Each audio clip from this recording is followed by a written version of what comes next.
Thank you for sitting down with us. Appreciate it. So tell me a little bit about the role that you're playing. Mr. is misunderstood, I believe.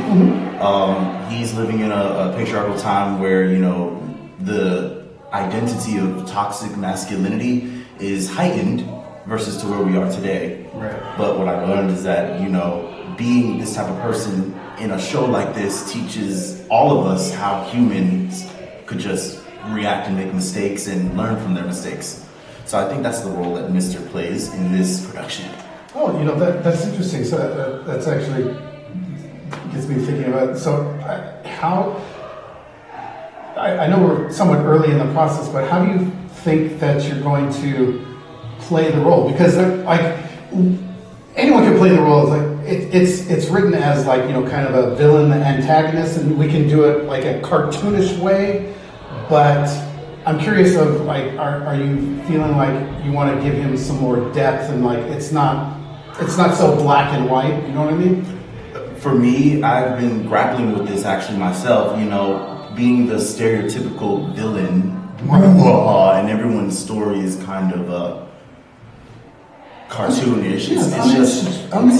It's not sustainable for what we have going on here. So I've been coming at a place of just being authentically myself and me pushing the boundaries of not knowing boundaries. Right. Playing with boundaries and not knowing them and going past them. Not being oblivious to say, but also just knowing that I take up space and having a confidence with Mr. instead of coming from a place of, I'm just picking on you because you're there. Yeah. So that's where I'm coming from. That's my gateway, if that makes sense. Yeah. No, it's interesting. Like I said, it dawned on me as I was thinking about that. Yeah.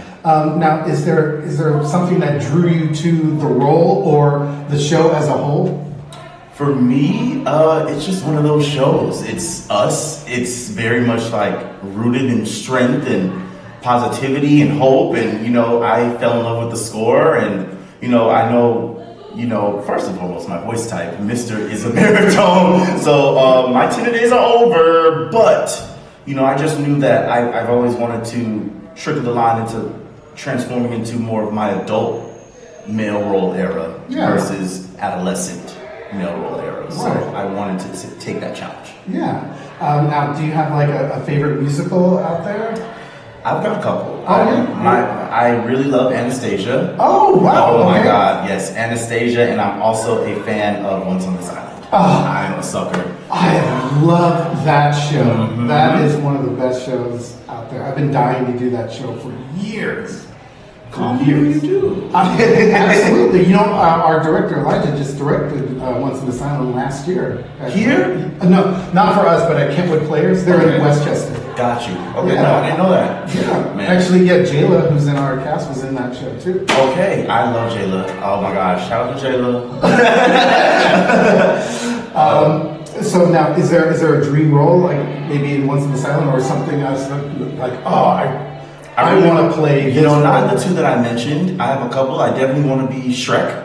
Oh, I do want to be nice. Shrek. I played Donkey in high school, but Shrek is another big, like I said, how do I say, less adolescent and more grown, stature, solid, Yeah. So I'm stepping into that era a bit more. Yeah. Oh, I love that. Is there another one? I know Another one. Dang.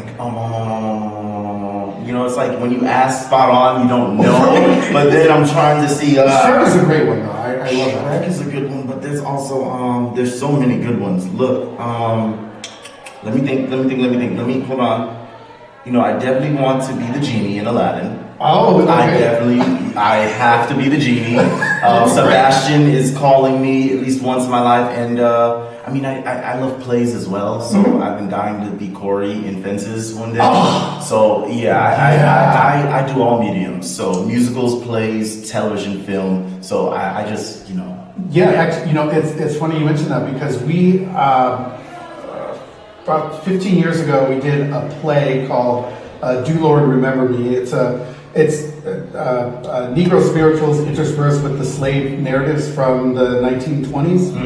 And one of the actors who actually played the understudy for one of the roles in the show, he actually booked the movie The Fences, playing Corey Giovanna Depo? That's right. What? That's right. He was in our show.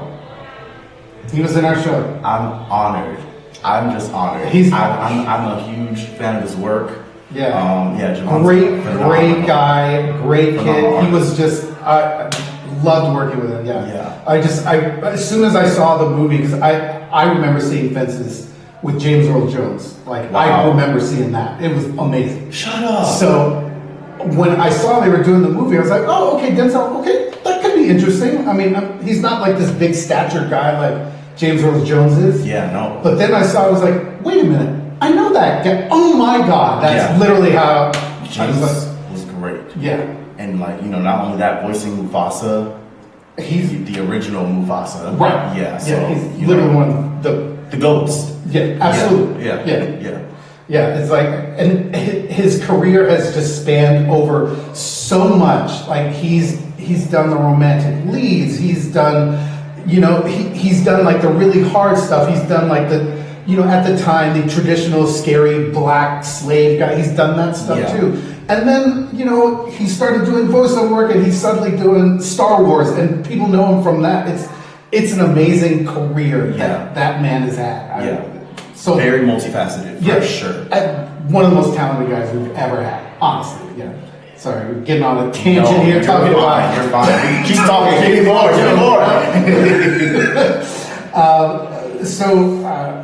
A question I would also like to ask is like, now, do you have like a survival job? Like, what do you do like outside of the theater world to kind of keep things going?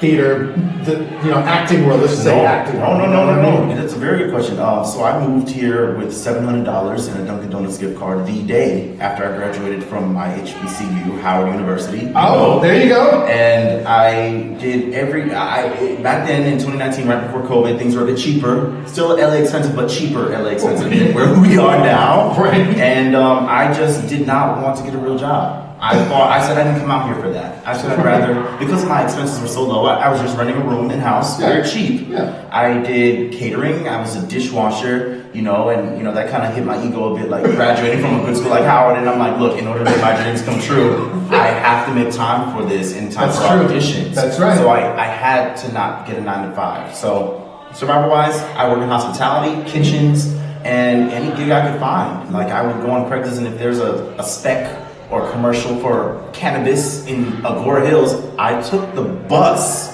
all the way to Agora Hills for $75 and back.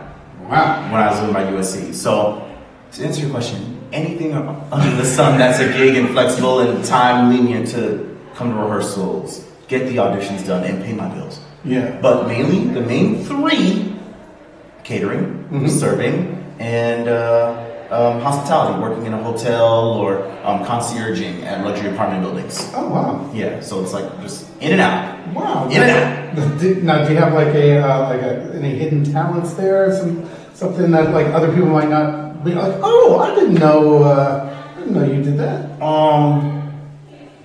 I'm really good with accents, and I could just transfer into any little thing because I'm kind of trained in IPA. And what me I say, what me I do? What me I say? I play with voices, accents, and little things like that. And then I consider myself an actor who sings. Mm-hmm. So when people hear the voice I have, it's booming, it's powerful and strong. But I am, I'm still a beginner in music. But one thing I love about storytelling is that I love the way music makes me feel, how it moves, how I could use that as just add it to my arsenal for my storytelling. So I guess singing and dialects would be my special talent, and impersonations. So Wow. Now you mentioned you went to Howard. So I assume you're not from Los Angeles. Where do you hail from? I hail from Fort Lauderdale, Florida. Oh, okay. And Durham, North Carolina. So I grew up and born and raised in Florida, and went to high school in Durham, North Carolina. So Bull City. Oh, wow. That's amazing. And then you came out here to be an actor. Yes, to make it happen. Yeah, absolutely. Wow, that's great. We love getting people from all over the country coming here to LA. Now, this actually spurs another question because, over the last maybe about 5 to 10 years, at least I've noticed that a lot of, especially movie and TV production has been shifting east to Louisiana and Atlanta, and even up north to Vancouver. I mean, those three places have like a lot of movie and TV going on because it's way cheaper. Tax breaks.